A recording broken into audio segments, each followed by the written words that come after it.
Has Arsene Wenger lost his tactical mind?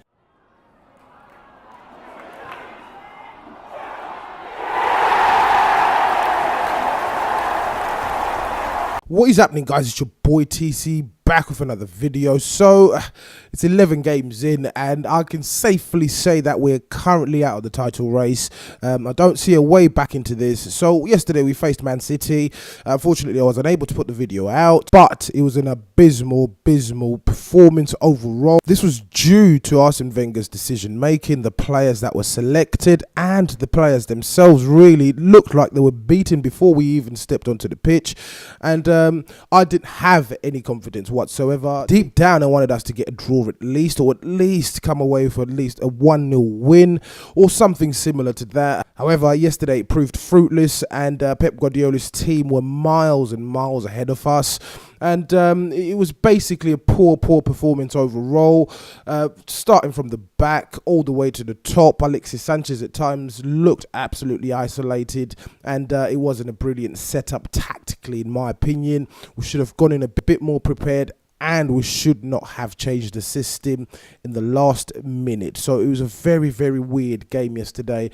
I think Arsene Wenger is done based on what took place yesterday. So just to run through the team selection. So the formation that we saw as fans on paper was the 4 at the back formation.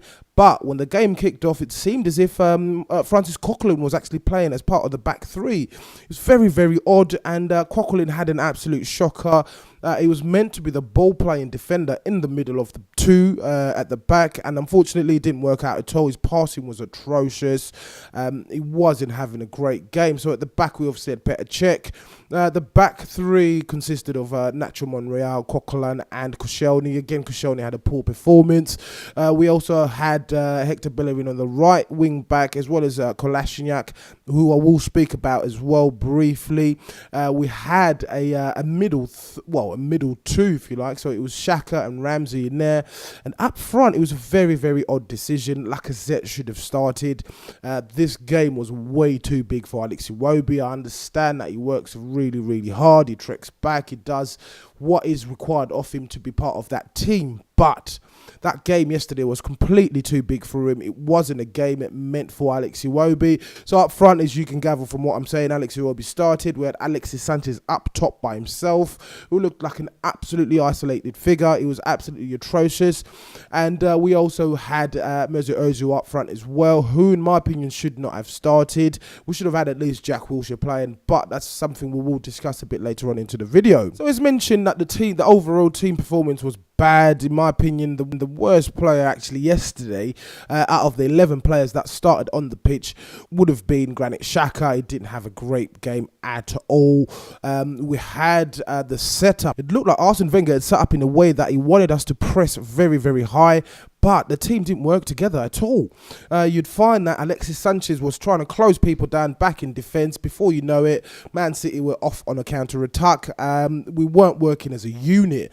You'd find that at least Sanchez or another player were trying to close down. By the time his teammates or their teammates reached to them, it would have been too late. The ball would have been in the middle of the park. They would have been driving forward, and Man City were creating numerous chances. Our possession wasn't absolutely good at all. I think we had something like 22% or something of that sort. Don't quote me on that one. I didn't really check in the end.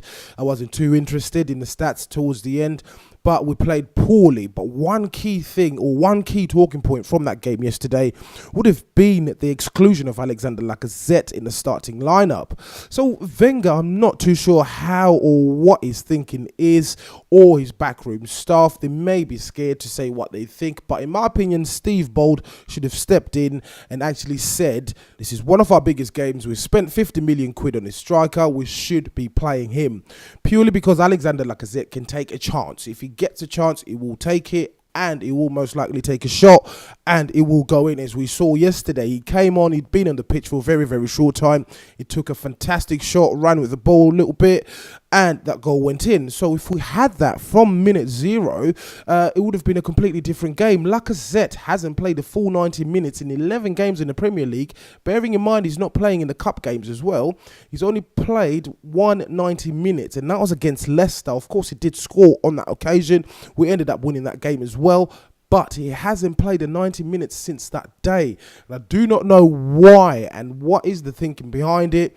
Us as fans, we can see it. We needed him on the pitch from the beginning, but Wenger, due to his lack of competency on this occasion, he decided to leave him out again. The same situation at Liverpool. He was left out. And we ended up losing that game, of course, purely because we weren't creating chances. We didn't have that striker we bought and that we needed to actually take chances and finish the chances for us. So it's very, very puzzling. It's very, very frustrating as a fan. Now, we do have 19 points as it stands. We're battling with teams like Burnley and Watford. It's absolutely ridiculous, in my opinion. We should at least be up there the same amount of points as Tottenham or as Man United. Man United, of course, they are 8 points behind Man City. We are roughly about 11 points away from Man City, or 12 points away from Man City. My sincerest apologies. And I don't think we're ever going to close this gap. Man City are looking unbeatable at the moment. Fair play, they are the best team in the league. However, I would have actually expected us to stand up a little bit, give it a little bit of a push to see if we could have obtained a point or so. We have been beating them in recent years. I'm not too sure. Obviously, this season, it's a bit changed. Guardiola went and addressed the issues that he did have in his team, and they're absolutely excelling this season. So they do have the record points after 11 matches so far. They are unbeaten, and they've been blowing a lot of teams away. So, of course, I was expecting a defeat. But not to say that I wasn't expecting a draw as well. It was a very, very odd and annoying game to watch, in my opinion. The goals that was scored, in particular the penalty was atrocious. And the reason I say it was atrocious was purely because Nacho Monreal, I do not agree with Nacho Monreal playing as part of the back three or even as part of a back two yesterday, as it looked on paper. Purely because he gets exposed in situations like that. He needs backup. He needs someone else around him who will stay further behind him and provide cover by cleaning up through balls over the top, such as the one Sterling ended up winning a penalty for. He was completely wrong-footed. He was on the wrong side. There was no hope he was going to get that ball. And my grievances with Monreal playing at centre-back continue, and this is the exact reason why I believe Monreal should have been playing at the back. And it was proved yesterday he's not fit to be playing as part of the main centre-backs. He had Koscielny at the back with him, and again, he didn't perform pretty well. And the third goal, we can argue that it was offside. We can certainly argue that. But again, it was given on the day. Nothing was going our way. The ref was terrible as well. The ref was really, really poor, in my opinion, and nothing was completely coming towards our way. The first goal, again, similar issues in defence. Nothing was going on. No one had a clue what was happening with the players around him, and it was very, very easy work for Man City. They were passing at will. Again, I'll go back to the closing down issue. No one was closing down. It was an absolutely bad performance overall from the team. So as usual, guys, please do let me know what you think in the comments below. If you're watching this video and you're not subscribed to the channel, please do make sure that you do hit the subscribe button. Once again, guys, it's your boy TC from I'm Gonna Talk TV, and I'm out.